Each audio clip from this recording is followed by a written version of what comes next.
नमस्कार, मैं जितेंद्र चतुर्वेदी। आम आदमी पार्टी में अफरा तफरी का माहौल है। एक और आपके अगुआ और दिल्ली के मुखिया अरविंद केजरीवाल हैं जो खुद ब खुद हड़बड़ाए हुए हैं, और दूसरी तरफ पार्टी और पार्टी के तमाम नेता हैं जो सहमे हुए हैं। और इसके साफ संकेत दिखाई दे रहे हैं। तो वो संकेत क्या है, उस पर हम लोग बात करेंगे और चर्चा इस पर भी करेंगे कि आखिर क्या वजह है कि आम आदमी पार्टी के भीतर इस तरह की हलचल है। लेकिन पहले उन संकेतों पर आते हैं। अभी एक कार्यक्रम होता है जिसमें एलजी भी रहते हैं और मुख्यमंत्री भी रहते हैं। वहां मुख्यमंत्री अरविंद केजरीवाल एलजी से कुछ कहते हैं। क्या कहते हैं ये पता चलता है बाद में कि उन्होंने दरखास्त की है एलजी से कि आप जो मुख्य सचिव है ना, इनको हटा दीजिए। अब मुख्य सचिव कौन है? नरेश कुमार, वही अधिकारी जिनके आने के बाद से आम आदमी पार्टी की सरकार का जो दिल्ली मॉडल है वो धराशायी हो गया और वह सच निकलकर सामने आ गया जिस पर आम आदमी पार्टी की सरकार पर्दा डालती रही। तो स्वाभाविक है कि उनको मुख्य सचिव से परहेज होगा भी। और वैसे भी जब सुप्रीम कोर्ट का निर्णय आने के बाद और अध्यादेश आने से पहले एक सप्ताह के भीतर इन्हें जो ट्रांसफर पोस्टिंग की ताकत मिली थी, उसमें जिन कुछ अधिकारियों पर इन्होंने निशाना साधा था उसमें एक जो है नरेश कुमार भी है। मैं आपको ये खबर सुनाता हूं। ये खबर 3 घंटे पहले की है। Kejriwal request LG to replace chief secretary. अब आप बताइए, ये डर और भय का संकेत नहीं तो और क्या है? ये एक पहला संकेत। दूसरा, राघव चड्ढा ने एक बड़ा पत्र लिखा है सभापति को राज्यसभा, और उसमें उन्होंने क्या कहा है? उसमें उन्होंने 3 बातें कुल लिखी हैं कि क्यों नहीं अब जो दिल्ली का अध्यादेश है उस पर चर्चा सदन में होनी चाहिए, क्यों नहीं होनी चाहिए। अब वो अध्यादेश जो है वो बिल की शक्ल ले चुका है और इसका उन लोगों ने विरोध भी खूब किया। कहा गया कि साहब ये मामला सब जुडिस है, इस पर कैसे बात हो सकती है। हालांकि इस पर सभापति ने ही ये बताया कि ये तो तब लागू होगा ना जब सुप्रीम कोर्ट या हाई कोर्ट के जो माननीय न्यायाधीश हैं, न्यायमूर्ति हैं, उनके कंडक्ट पर अगर कुछ बात हो तब ये चीजें हो सकती हैं।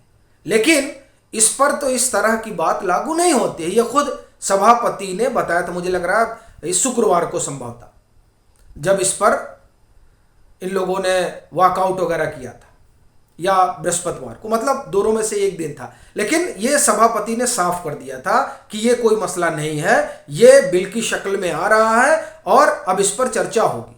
अब डर तो है ही है कि चर्चा होगी और ये पास हो जाएगा और फिर कानून बन जाएगा। अब कानून बन जाएगा तब आप समझ सकते हैं क्या क्या हो सकता है। तो एक तो ये संकेत मिल रहा है कि ये जो अध्यादेश है वो बिल की शक्ल में आ गया है और ये कभी भी पास हो सकता है। इसका जो डर है वो आम आदमी पार्टी के भीतर दिखाई दे रहा है। ये पत्र उसी का संकेत है। और ये मैं इसलिए भी कह रहा हूं क्योंकि जब ये हुआ कि अब ये बिल की शक्ल में आ रहा है तो राज्यसभा में खूब हो हल्ला भी हुआ, जिस पर सभापति ने बहुत डांटा भी। उसमें संजय सिंह भी रहे और राघव चड्ढा भी रहे। इन लोगों को बहुत खरी खरी सुनना भी पड़ा, वहां कड़ी फटकार लगाई। तो एक तो ये संकेत है कि ये जो ऑर्डिनेंस है इसके अब बिल के रूप में आने से आप तो समझ रही है कि क्या होने वाला है। तीसरा जो संकेत है वो बड़ा ही महत्वपूर्ण है और वो सीधे सुप्रीम कोर्ट से जुड़ा हुआ है। देखिए, अध्यादेश के खिलाफ ये सुप्रीम कोर्ट में गए ही इसीलिए थे कि इनको तुरंत जो है राहत मिल जाएगी, इंटरिम जो है ऑर्डर आ जाएगा, उस पर स्टे लग जाएगा और फिर ये अपना काम करते रहेंगे। लेकिन ऐसा कुछ हुआ नहीं और वो चला गया संविधान पीठ को।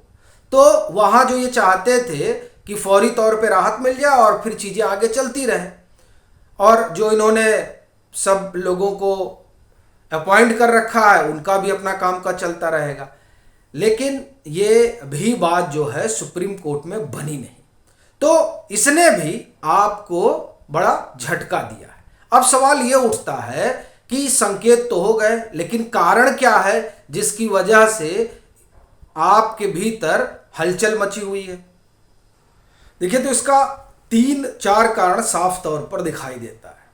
पहला तो इनको ये लगा था कि अगर सुप्रीम कोर्ट से कोई राहत मिल जाती है या फिर किसी तरीके से ये संसद में कुछ ऐसा कर पाते हैं जिसके कारण इस अध्यादेश पर किसी भी तरीके से इनको कोई राहत मिल जाए, तो एक तो ये जो शराब घोटाले वाला मामला चल रहा है, इस मामले में इन्हें कुछ हद तक राहत मिलने की संभावना नजर आ रही थी। और उसका बड़ा कारण यही है कि ये जो ट्रांसफर पोस्टिंग का मसला है, या मैं ये कहूँ कि जो टॉप ब्यूरोक्रेसी है, अगर वो दिल्ली सरकार के हाथ में आ जाए तो इनके लिए इस मामले से निपटना थोड़ा सहज हो जाएगा, जिसमें अभी मनीष सिसोदिया और तमाम वो लोग प्रत्यक्ष और परोक्ष रूप से फंसे हुए हैं जो ये दिल्ली का शराब घोटाला है।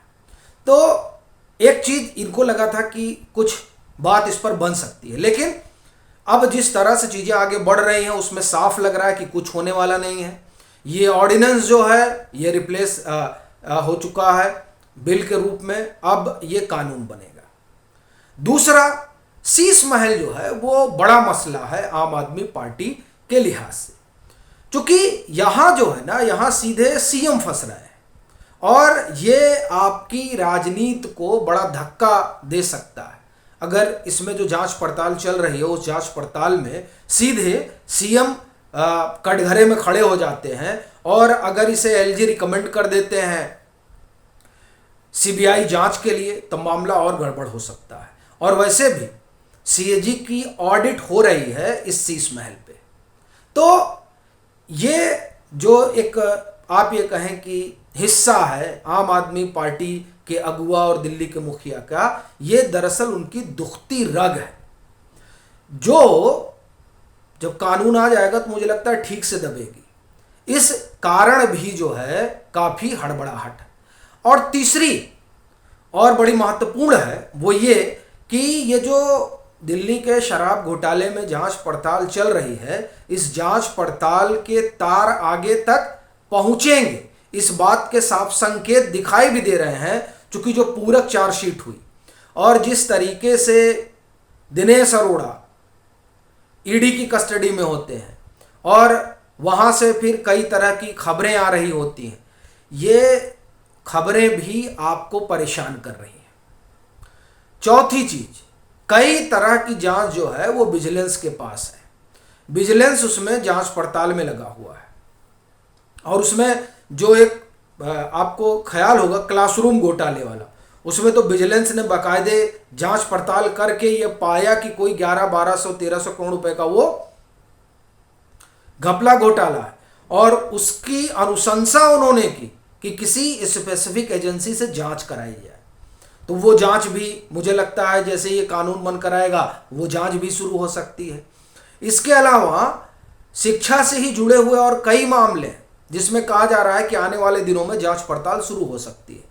तो इस तरीके से अगर आप देखें तो शराब घोटाले के आरोप में, शीश महल वाला मसला, शिक्षा से जुड़े तमाम मसले, इन 3 मसलों को अगर मिला लें और उसमें चौथा परिवहन वाला भी जोड़ लें जिसमें पैनिक बटन वाला है, तो अभी आज ऐसा दिखाई देता है कि इन तमाम मामलों को क्लब करने पर आम आदमी पार्टी के सरकार की जो कैबिनेट है और उनके पार्टी के जो तमाम दिग्गज नेता हैं वो सब तो जांच के दायरे में आ जाते हैं। ऐसी स्थिति में 2024 में लोकसभा का चुनाव है, आम आदमी पार्टी ने गठजोड़ तो कर लिया है, लेकिन जब सब नेता शिकंजे में ही रहेंगे तो ये चुनाव कैसे लड़ेंगे और प्रचार कैसे करेंगे, ये बात आम आदमी पार्टी और उनके नेताओं को डरा रही है। यही वजह है कि सुप्रीम कोर्ट से लेकर और सदन तक जो पूरा इन्होंने धमा चौकड़ी की और उसके बाद में भी जब कोई राहत मिलती नहीं दिखी तो सब सदमे में चले गए। अब तो ये आगे देखने वाली बात रहेगी कि क्या होता है। अभी के लिए फिलहाल इतना ही। अगर आप मतांतर से नहीं जुड़े हैं तो जुड़ें, वीडियो को लाइक करें और खूब शेयर करें।